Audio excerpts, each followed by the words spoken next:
Salut tout le monde, Seed. Donc aujourd'hui on va se retrouver pour deux petits colis entre guildes 2. Deux colis on va dire d'après-match car moi c'est mes premiers colis depuis que les emblèmes n'existent plus dans le monde du PVP. Donc moi qui joue avec l'emblème bon, maintenant il va falloir faire 100. Et donc là je fais équipe avec Rouchi qui joue le steamer et Alteranciel qui joue le Zobal. Et en face nous avons un Zobal, un Osamodas et un Sadida. Donc là on va voir que le steamer il va faire un énorme premier tour car il place la Foen sur le Sadida adverse et grâce à la tactile il le ramène directement chez nous. Donc en plus ce qui est bien c'est que dans la timeline le Sadida il joue en dernier donc il va se prendre les dégâts du Yop et du Zobal. Et c'est très très bien parce qu'il va prendre énormément de dégâts, peut-être même on va le one turn. Et il aura pas du tout le temps de placer son jeu et ça c'est vachement bien parce que contre un Osa et un Sadida, bah, s'ils placent leur jeu ça devient vite cancer. Et donc là on est obligé d'être très agressif. Donc là je fais deux pressions et deux intis pour pas gêner notre Zobal. Et j'ai inti aussi le Zobal adverse pour le repousser un petit peu du jeu car moi je voulais me replacer mais j'ai pas eu le temps, j'étais un petit peu long. Et donc là ils sont un petit peu déjà dans la sauce et l'Osamodas il réfléchit peut-être comment sauver le Sadida. Donc il va essayer d'invoquer mais ces invos vont pas du tout aller gêner notre Zobal hein, donc tant mieux pour nous.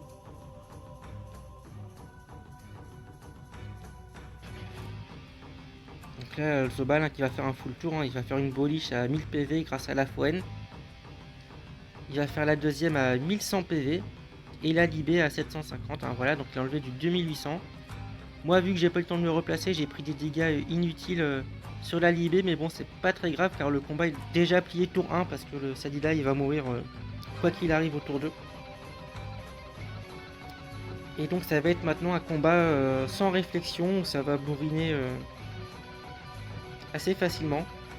Donc, c'est peut-être pas le plus intéressant des colis à voir, mais je voulais vous le montrer parce que nous, le premier tour qu'on a fait avec le steamer, on l'avait un petit peu anticipé sur la préparation du colis. Donc ça veut dire s'il y a des steamers qui nous regardent, ça peut vous donner des idées, ce genre de combo on peut dire. Et aussi sur le placement adverse, c'est que ce qui est dommage pour eux, c'était que le Sadida qui joue en dernier se retrouvait en haut alors qu'il aurait dû être en retrait. En général en PVP, ceux qui jouent en dernier on les met en retrait pour justement éviter des focus faciles ou une érosion facile quoi. Après voilà pour leur défense hein, l'équipe adverse Osamoda Sadida ils ont pas du tout la map pour eux car eux, ils sont très forts sur les maps assez longues ou sur des placements assez éloignés. Là la map elle est assez courte, le placement était très rapproché donc ils n'ont pas le temps de fabriquer un jeu. Mais bon on va pas se plaindre hein, tant mieux pour nous et notre compo. Et donc moi je vais continuer à taper l'Osamodas et je vais le duel pour pas qu'il se sauve. Comme ça notre Zobal il va pouvoir le boliche soit sur le mur à gauche ou soit directement sur moi.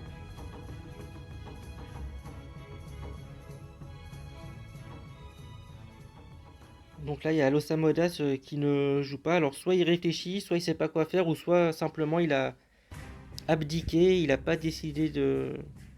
Il a décidé pardon de ne pas jouer son tour.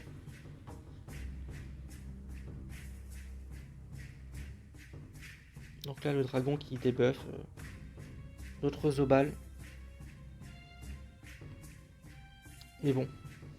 Donc voilà, le combat est plié. Hein. Comme je vous dis, c'était pas forcément intéressant, mais je voulais vous le montrer juste pour le coup du steamer et quand même le placement. Le placement, c'est la base en colis hein, et en général, dès qu'il y a une erreur de placement, elle se paye cash. Donc soyez appliqués sur votre placement et aussi parlez-vous en équipe. Hein, c'est pas évident quand on y va avec en colis avec des teams, avec des joueurs qu'on ne connaît pas. Donc essayez de dialoguer dans le canal Coliseum hein, ou équipe. Hein, c'est primordial. Donc là, moi, je fais deux petites épées diop, voilà. Et Alté qui va encore laisser très peu de vie aux Zobal adverses. Donc il aura laissé 3 fois très peu de vie. Donc on ne peut pas compter sur lui pour tuer les adversaires. Et donc voilà, donc GG à l'équipe et quand même aux adversaires. Et on va passer au deuxième colis. Et donc là je fais équipe avec les Niripsa Rotterdam et les K-Flip Sensei. Et en face nous avons un SRAM, un Yop et un Steamer. Donc une belle compo quand même en face où il y a une petite synergie avec le Steamer et le Yop. Et le SRAM, bah, ça fait très mal, hein, que ça soit un SRAM air ou réseau, très dangereux en colis. Donc là le Steamer qui décide de jouer gardienne dans ce combat, c'est assez étonnant. En général ça joue beaucoup tactile, mais il décide de jouer gardienne. Bon. Surtout que nous on a 2-0 d'heure dans l'équipe, il y a l'Ekaflip qui peut éroder et le Yop. Et c'est en plus ce que va faire notre Ekaflip, hein. Il va se donner des PM pour directement éroder le Yop adverse. Donc voilà, je reviens sur le placement où le Yop il s'est placé un petit peu à l'extrémité. Donc il nous donne une érosion facile, gratuite. Et donc il va être la cible du combat. Donc là le SRAM qui met des petits pièges. Voilà, qui prépare un petit réseau, c'est un SRAM terre. Donc là moi je décide de continuer le focus du Yop adverse et non de charger la coco. Car je décide de continuer de taper sous l'érosion. Et puis en plus la colère de Yop, vu la map et les classes adverses, je pense pas pouvoir la placer. Parce que le SRAM il peut toujours me repousser ou mettre des pièges répulsifs pour me bouger. Et puis le Steamer il peut toujours brise l'âme. Donc on décide de taper sur l'érosion, de continuer le Yop.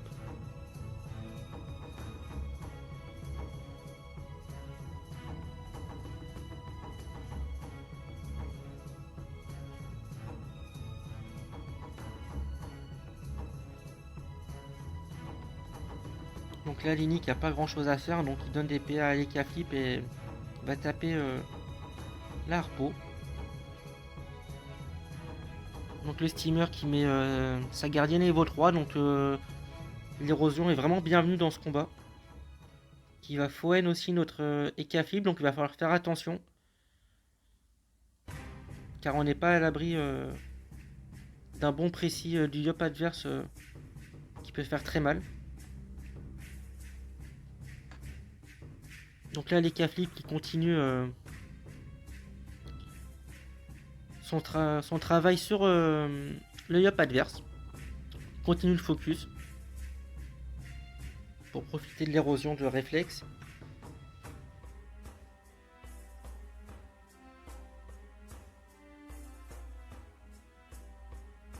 Donc là le SRAM qui va faire quand même un gros dégât, il va enlever 1000 PV à notre Eka. Donc là il est pas très bien placé en plus parce qu'il faut pas oublier qu'il y a la Foen du Steamer. Donc moi je suis obligé de bon et de duel le Yop adverse pour pas qu'il tue notre Ekaflip.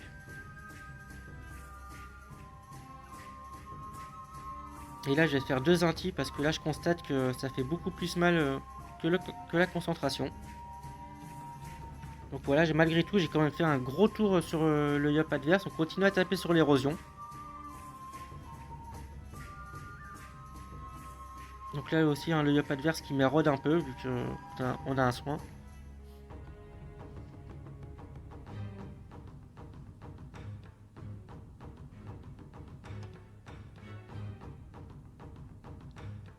Donc là ouais je demande la debuff de la Foen, comme ça va le régénérer un petit peu à ses débuts de tour. Et puis comme ça ça évite aussi un tour peut-être où le Steamer tue l'autre Eka.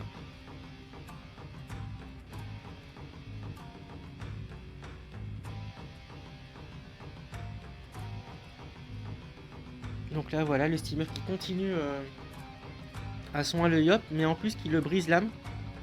Donc ça c'est un sort où beaucoup de gens se font avoir, donc je vais vous l'expliquer comment ça fonctionne. C'est que brise l'âme, quand c'est fait sur une personne, et que si vous le tapez au corps à corps, bah, ça va être la gardienne ou la tacti qui va prendre les dégâts, donc il faut les taper de loin quand il y a le sort brise l'âme.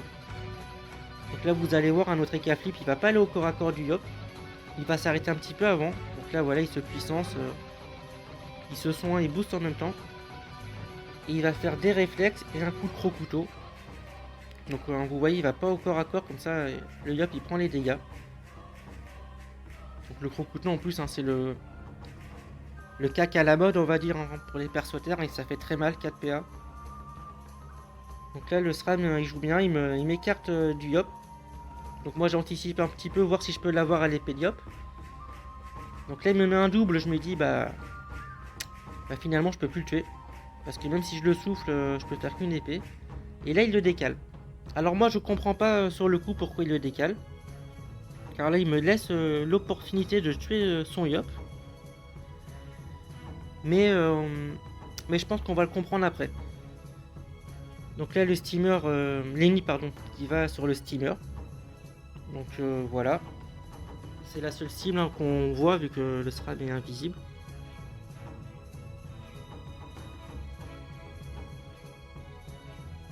Le steamer continue son petit focus sur notre Eka Flip.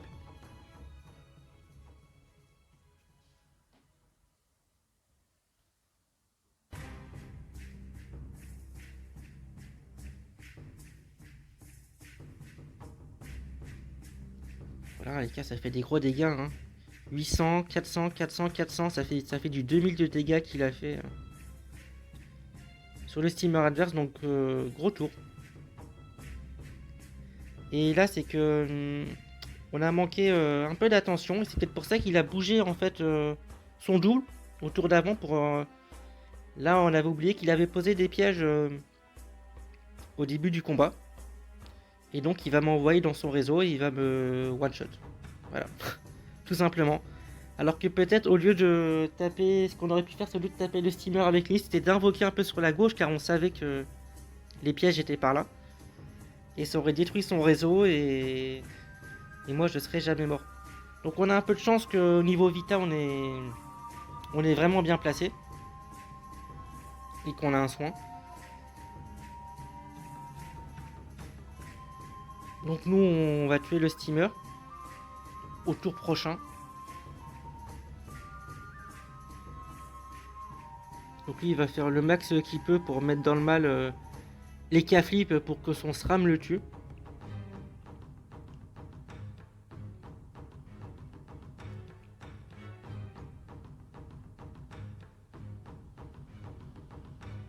Mais bon, le steamer, il s'est un peu loupé parce qu'il s'est tué. Et donc là, notre Eka Flip, il va décider de trouver le SRAM adverse alors il allait sortir d'un vide. Donc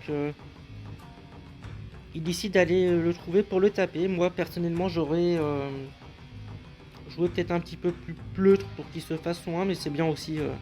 Il a fait des gros dégâts et puis on se retrouve avec le SRAM. Et notre Eni qui est full vie, donc voilà, il n'y a plus de pièges de poser, donc on est quand même bien dans le combat, et puis normalement ça devrait le faire tranquillement. Donc là voilà, je dis à notre Eni qu'il n'y a plus de pièges, hein, donc il peut y aller sans réfléchir, et au contraire il faut être très agressif pour pas qu'il rechoppe l'invie. Et qu'il ait l'opportunité de one-shot l'ennemi. Donc sinon j'espère que ces deux colis vous ont plu. Donc là il va y en avoir bientôt un peu plus de PVP parce qu'il va y avoir l'ajout des abîmes bientôt. Donc moi je vais la faire, donc peut-être que je mettrai nos matchs. Et sinon bah, je vous mettrai les matchs des phases finales, donc à partir des 8e ou des 16e jusqu'à la finale.